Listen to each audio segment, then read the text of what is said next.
The beginning of the film moves very quickly. Text tells us that it is 1769, England is still a slave economy. Captain Sir John Lindsay Matthew Goode navigates through a slum. He has come to retrieve his young biracial daughter, Dido Elizabeth Belle, whose mother, a slave, has died. Though this is the first time they have met, he earns her trust by offering her some candy and tells her he is taking her to the life she was born to. He brings her to the home of his uncle, Lord Mansfield, Tom Wilkinson, the highest judge in the land, who lives there with his wife, Lady Mansfield, Emily Watson, spinster sister, Lady Mary Murray, Penelope Wilton, and their niece, Elizabeth Murray, who they are fostering now that her father has remarried. Though the Mansfields are shocked that Lindsay's child is black, he convinces them that it is her right, as a Lindsay, to live at the family estate. Once they agree, he tearfully says goodbye to Dido, as he is bound on a long voyage. He tells her to remember how much she is loved. Dido meets her cousin Elizabeth, who is very curious and loves to tease their Aunt Lady Mary. Lord Mansfield joins her in the portrait gallery, where she sees the painting of an ancestor with a black servant staring up at him. She doesn't like what she sees. Later, she and Elizabeth play together while Lord and Lady Mansfield watch. Lord Mansfield says that they have needed a companion for Elizabeth, and Lady Mansfield says that that is what they will tell people, though her husband points out that Dido's lineage gives her the right to be here. Lady Mansfield asks whether they are to rate her blackness above or below her noble blood and wonders what will happen when the Mansfields are no longer there to protect her. For most women would marry, but they fear that anyone willing to overlook her race would demean her. They also worry about the prospects of Elizabeth, whose father has basically abandoned her. Quickly, 10 years have passed, and Dido, Gugu Mbatha-Raw, and Elizabeth, Sarah Gadden, have grown into young women and the best of friends. One day, Lord Mansfield delivers bad news to Dido. Her father, whom she never saw again after their first meeting, has died. However, he has also left her a substantial inheritance, making her an heiress and suddenly a valuable marriage prospect. She is stunned by the news, and Elizabeth is excited for her, even though her own future,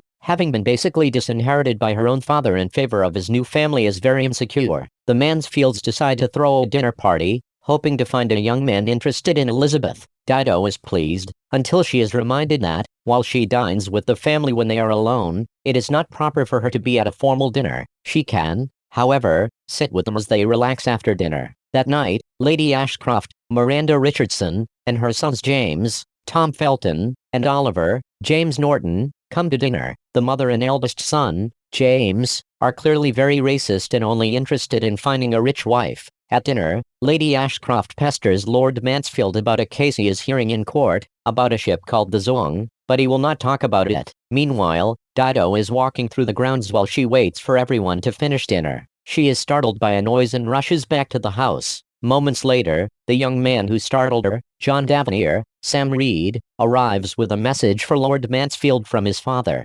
Dido, still startled, is very rude to him, and he leaves. Finally, the guests finish dinner and meet Dido in the drawing room. Lady Ashcroft and James are horrified by her, but Oliver finds her exotic and interesting. And when he tells his mother about Dido's inheritance, she is suddenly much more willing to have a black daughter-in-law. Elizabeth, meanwhile, has become totally smitten with James. The next day, Dido goes to fetch some books from her uncle's study, only to find him talking with Davennier, the man from the previous night. It turns out he wants to apprentice under Lord Mansfield as a lawyer. As the son of a poor parish curate, he cannot afford to set himself up. He speaks passionately about wanting to change England for social justice. Lord Mansfield is unconvinced and he asks Dido what she thinks. She apparently speaks highly of him, despite their previous encounter, because we see him seek her out later to thank her. She is still distant but clearly intrigued by his passion. However, they have another misunderstanding and argue again. Later, Dido discovers that her uncle has commissioned a painter to do a portrait of herself and Elizabeth. She is very upset. The only paintings she has seen of a black person show them much below a white person, but he insists. As they sit for the painter, she and Elizabeth talk about James and Oliver Ashcroft.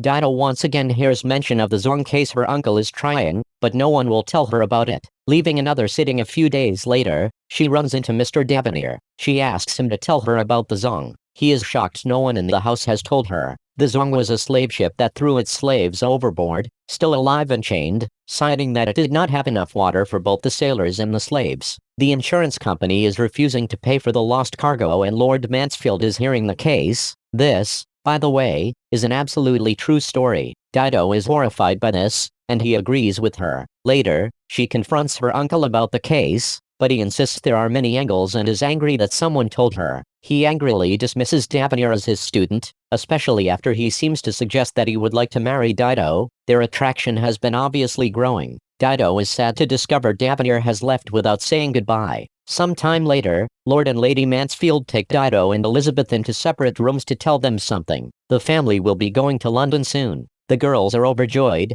This means they will be coming out as official marriage prospects. But this is not the case. They are told Elizabeth will have her coming out, but Dido will not. Lord Mansfield basically tells Dido that any man who would overlook her race to marry her would just be after her fortune and would not be good to her. He shows her the keys to the household and asks her to take them when they return. Dido is horrified. The keys belong to her spinster aunt, Lady Mary, and she is not ready to resign herself to that life. When Elizabeth and Dido see each other again, they embrace, and Elizabeth tells Dido she is so sorry. When they get to London, they meet again with Lady Ashcroft and her sons. Oliver asks Dido if she would like to step out with him to Vauxhall Gardens. James says it wouldn't be appropriate, but Dido agrees just to spite him. That night at the gardens, James continues to charm Elizabeth, though it is clear he is only interested in the money he thinks she will inherit. When Lady Ashcroft speaks of this to Lady Mansfield and Lady Mary, they are forced to reveal the truth, that Elizabeth will have no dowry. Meanwhile, Oliver and Dido grow close, until he begins to talk about how much he loves her despite her race and origins. She is obviously hurt but tries to hide it.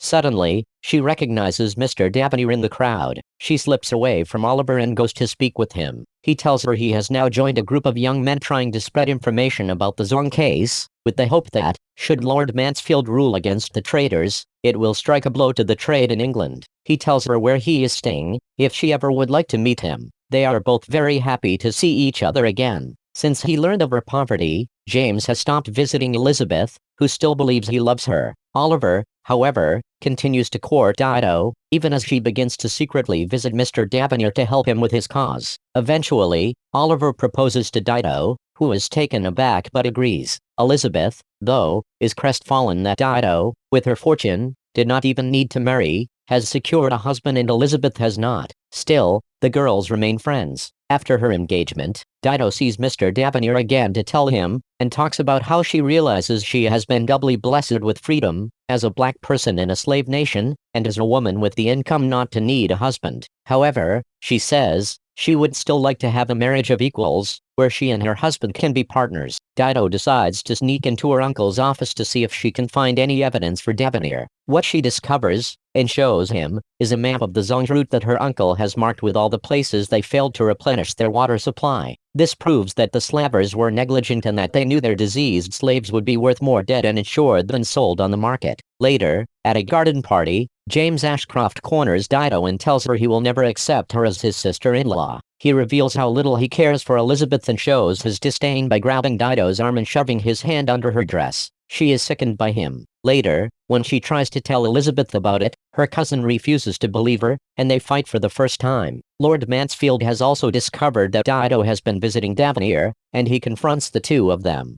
Davenir expresses his love for Dido, but Mansfield said that, as a poor curate's son, he could never marry her. Dido is furious and disappointed with her uncle, both for his treatment of Davenir and the possibility that he will rule for the slavers in the case. She softens a little, though, when he shows her the finished portrait he commissioned. She and Elizabeth have been painted side by side, as equals. We do see Lord Mansfield talking to a colleague about the case. His problem seems to be that, while he knows the slavers are in the wrong and that slavery is morally wrong, he worries that his ruling against them, as the highest judge in the country, might cripple the nation's economy. Dido chooses to break off her engagement to Oliver, who is saddened but understands, and Elizabeth learns of James's treachery when she reads of his marriage to another woman in the newspaper. The girls reconcile. Finally, the day for Lord Mansfield to give his verdict arrives. Both Dido and Davenir are in the audience. At first it seems as though he will acquit the slavers, but eventually he condemns them in the whole practice of slavery.